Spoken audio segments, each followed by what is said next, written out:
अस्सलाम वालेकुम। आज हम आपके साथ शेयर करेंगे साउथ इंडिया की famous sweet recipe Mysore pak. तो बहुत ही सॉफ्ट और मुंह में घुल जाने वाली ये मिठाई आपको बहुत ही पसंद आने वाली है। तो इस बार त्यौहार में इस रेसिपी को एक बार ज़रूर ट्राई करें और वीडियो को एंड तक ज़रूर से देखिएगा, तभी आप इसे परफेक्टली बना पाएंगे।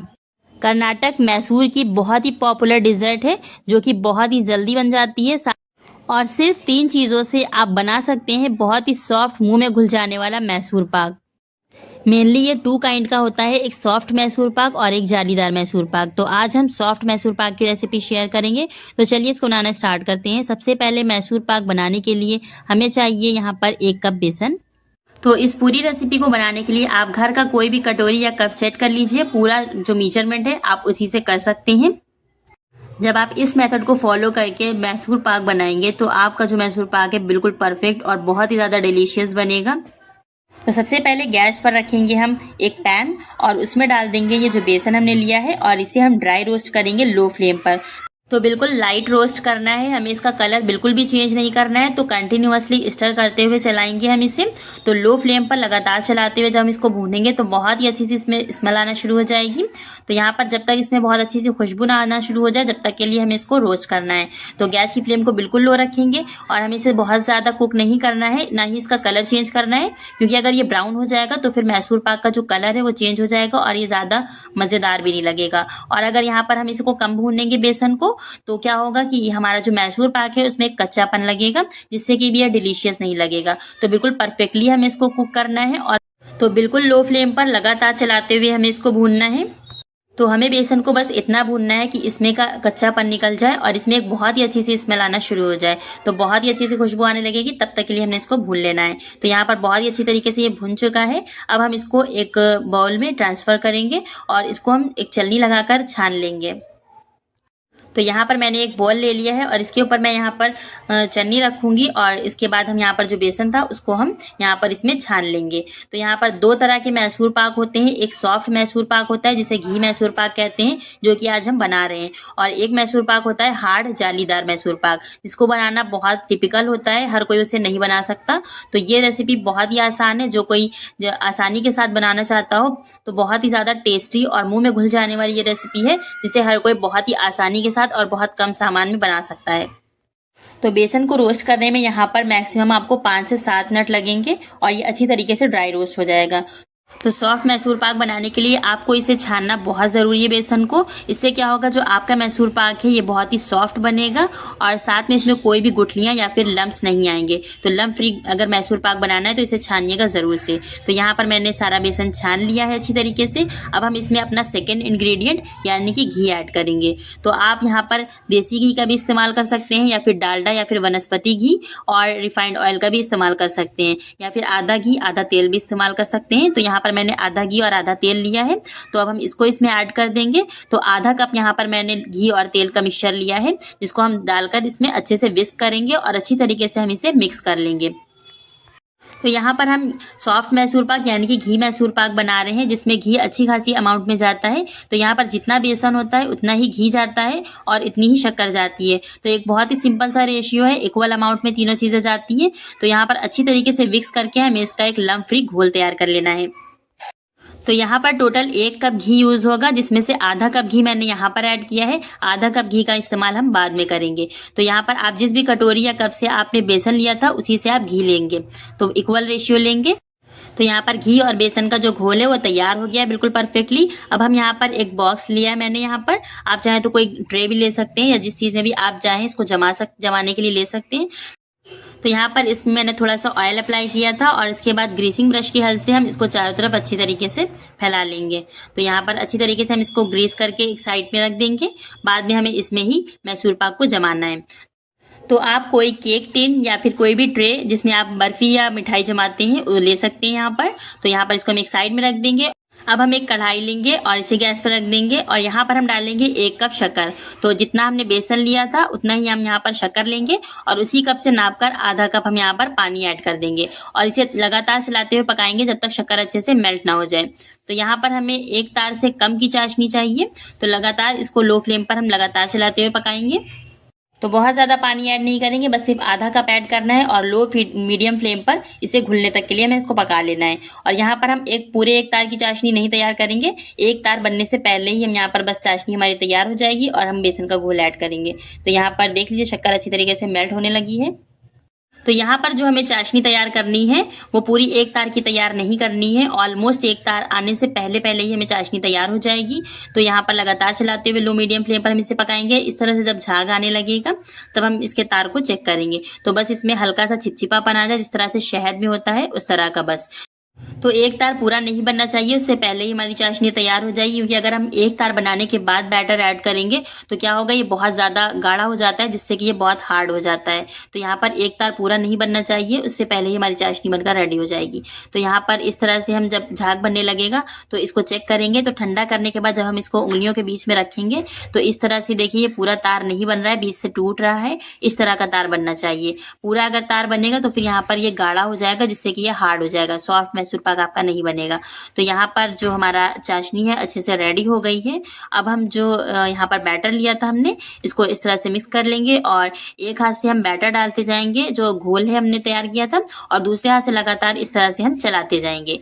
तो यहाँ पर लगातार चलाते हुए बनाइएगा। तो जिस तरह से मैं यहाँ पर कर रही हूँ उसी तरह से आपने करना है। एक हाथ से डालते जाइएगा बैटर और दूसरे हाथ से लगातार चलाते जाइएगा।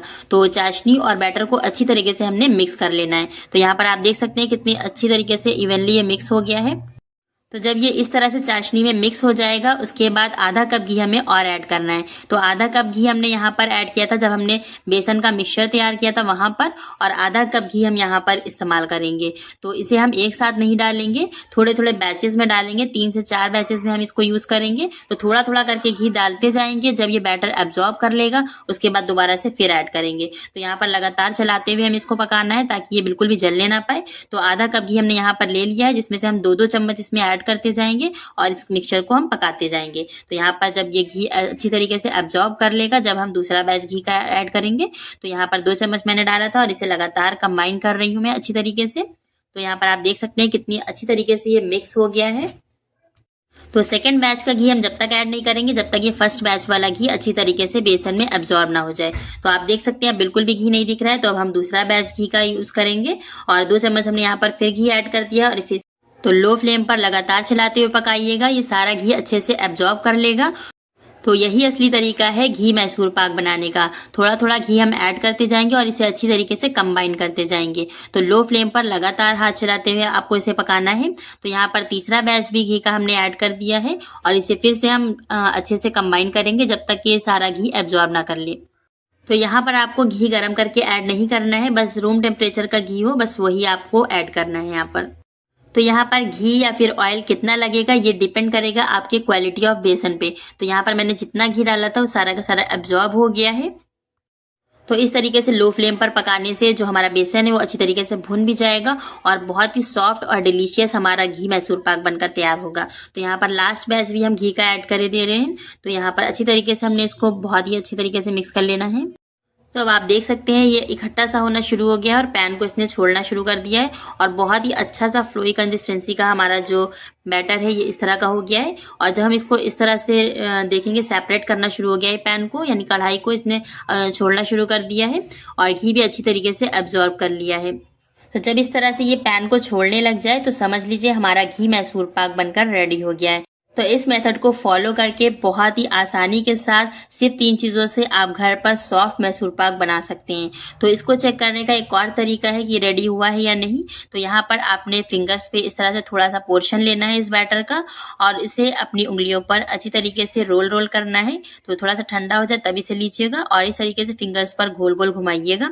अगर ये आपकी फिंगर्स पर नहीं चिपक रहा है यानी कि बिल्कुल परफेक्टली ये रेडी हो गया है, तो यहाँ पर इस स्टेज पर गैस की फ्लेम को ऑफ कर देना है। तो ये देखिए बिल्कुल परफेक्टली यहाँ पर तैयार हो गया है, क्योंकि हमारी फिंगर्स में ये बिल्कुल भी चिपक नहीं रहा है, बिल्कुल ये स्मूथ हो गया है। तो अब हम यहाँ पर गैस की फ्लेम को ऑफ कर देंगे और इस बैटर को ट्रांसफर कर लेंगे जो घी से ग्रीस करके हमने यहाँ पर टिन तैयार किया था। तो इसको बनाने में आपको सिर्फ मैक्सिमम 15 से 20 मिनट लगेंगे। तो बहुत ही कम टाइम में, कम लागत में और कम मेहनत के साथ आप इसे मिठाई को एंजॉय कर सकते हैं। तो इस बार त्योहार में इस रेसिपी को ज़रूर से ट्राई करिएगा।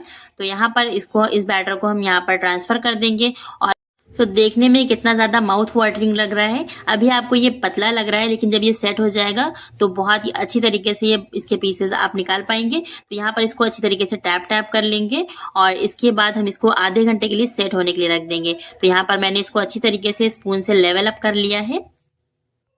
तो आधे घंटे के लिए रूम टेम्परेचर पर हम इसे सेट होने देंगे और इसके बाद इसके पीसेस कट करके हम इसे सर्व करेंगे। तो यहाँ पर आधा घंटा हो चुका है और बहुत ही अच्छी तरीके से ये सेट हो चुका है। तो ये लीजिए, तैयार है हमारा soft, smooth, rich and creamy royal ghee Mysore pak. तो अब हम इसके पीसेस इस तरीके से कट कर लेंगे। तो यहाँ पर मैं लॉन्ग पीसेस इसके कट कर रही हूँ। आप अपनी पसंद के कोई से भी पीसेस या कोई भी शेप आप इसको दे सकते हैं। चाहे तो इसे बर्फी का शेप दे लें या फिर स्क्वायर में कट कर लें। तो मैंने यहाँ पर इस तरीके से लंबे लंबे पीसेस इसके कट किए हैं।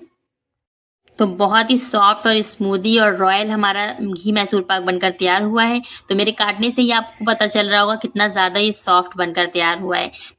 तो जिस तरीके से साउथ में लंबे लंबे पीसेस में इसको सर्व किया जाता है, मैं उसी तरीके से यहाँ पर कट कर रही हूँ। आप अपनी मनपसंद कोई से भी शेप में इसको कट कर सकते हैं। तो यहाँ पर एक पीस मैं आपको चेक कराती हूँ कितना ज़्यादा ये रॉयल और रिच बनकर तैयार हुआ है, बिल्कुल अपने नाम की तरह। तो बहुत ही सॉफ्ट और स्मूथ है, बहुत ही ज़्यादा ये टेस्टी है। जितना ज़्यादा ये टेम्पटिंग लग रहा है देखने में, खाने में उससे कहीं ज़्यादा डिलीशियस है। तो बहुत ही ज़्यादा मज़े का है ये, बहुत ही कम टाइम में बन जाने वाली ये रेसिपी है, जिसे आप ज़रूर से ट्राई करें। बिल्कुल मक्खन जैसा स्मूथ बना है। तो जिस तरीके से साउथ में इसकी कटिंग की जाती है और इसे सर्व किया जाता है, बिल्कुल वैसे ही मैंने यहाँ पर पीसेस इसके कट किए हैं। तो ये देखिए कितना ज़्यादा ये स्मूदी लग रहा है, बहुत ही ज़्यादा डिलीशियस है ये।